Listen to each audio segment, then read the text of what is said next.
জাপানিদের সুখে থাকার বা ভালো থাকার কনসেপ্ট হচ্ছে ব্যস্ত থাকা। ব্যস্ত থাকা এই কনসেপ্টটাকে তারা সুন্দর একটি বা অদ্ভুত একটি শব্দ দিয়ে প্রকাশ করে, যেটি হচ্ছে ইকিগাই।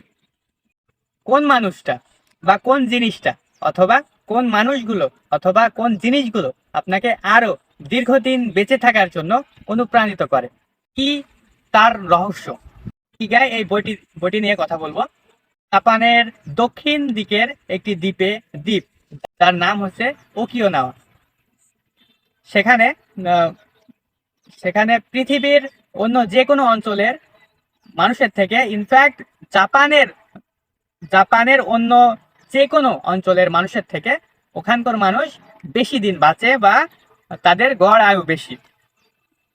একবার দুই ভদ্রলোক ওই দ্বীপে গিয়েছিল, ওই যারা ওখানে আছে 100 বছর বা তারও অধিক মানুষ, তাদের সঙ্গে দেখা করতে, তাদের সাক্ষাৎকার নিতে। তাদের এই দীর্ঘ জীবনের বা তারা যে সুখে আছে, ভালো আছে, সুস্থ আছে, কি তার মূল রহস্য, সেই বিষয়টাকে তারা জানতে বা উপলব্ধি করতে, রিসার্চ করতে সেখানে তারা গিয়েছিল। এই বইটিতে বিস্তারিত ওই কথাগুলোই বলা হয়েছে। সেই শতবর্ষী বা তারও অধিক মানুষদের সাক্ষাৎকারের সামারাইজ যদি করি, এই বইটা পড়ে সামারাইজ করে যদি বলা যায়, তাহলে সর্বমোট 10টি নিয়মের জন্য তারা সুখে আছে, শান্তিতে আছে বা দীর্ঘদিন বেঁচে থাকে ওখানকার মানুষ। সেই 10টি নিয়ম আপনাদের সঙ্গে শেয়ার করব। প্রথমত বা নাম্বার 1, যেটা হচ্ছে সক্রিয় থাকুন, কখনোই অবসর গ্রহণ করবেন না। Active and never retired. Officially আপনি অবসর গ্রহণ করতে পারেন, কিন্তু আপনি সবসময় কোনো কাজের মধ্যেই থাকতে হবে।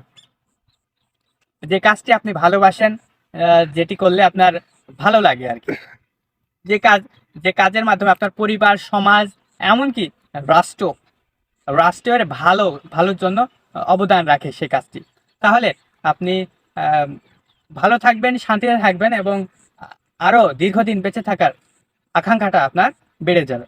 2 নাম্বার যেটি বলা হয়েছে, যে আপনি পুরোপুরি পেট ভরে কখনোই খাওয়া উচিত নয়। জাপানিরা বিশ্বাস করে পেটের 80% খাবার খেতে হবে এবং 20% ফাঁকা রাখার কথা সেই জাপানিরা বলেছে, যাদের সাক্ষাৎকার নেওয়া হয়েছে।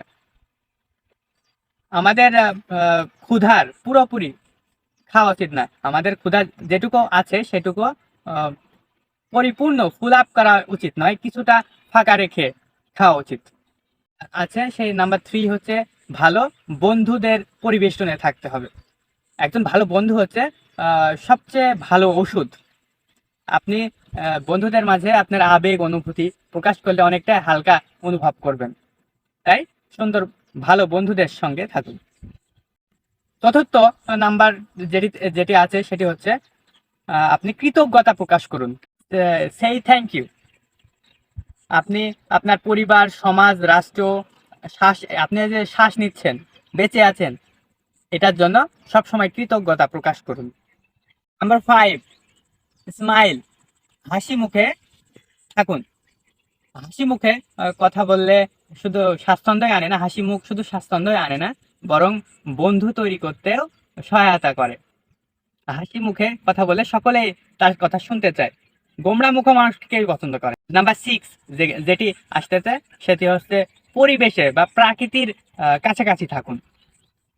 জাপানিরা বিশ্বাস করে প্রকৃতির মাঝে আমাদের সকলে থাকা উচিত। জাপানিদের প্রত্যেকের নিজস্ব গার্ডেন আছে, সেখানে তারা নিয়মিত কাজ করে যাতে তারা আনন্দিত থাকে, প্রফুল্ল থাকে এবং সুস্থ থাকে, এবং তারা সেই বিষয়টাকে উপভোগ করে। আরো বিস্তারিত জানতে চাইলে ইকিগাই এই বইটি আপনি পড়ে দেখতে পারেন।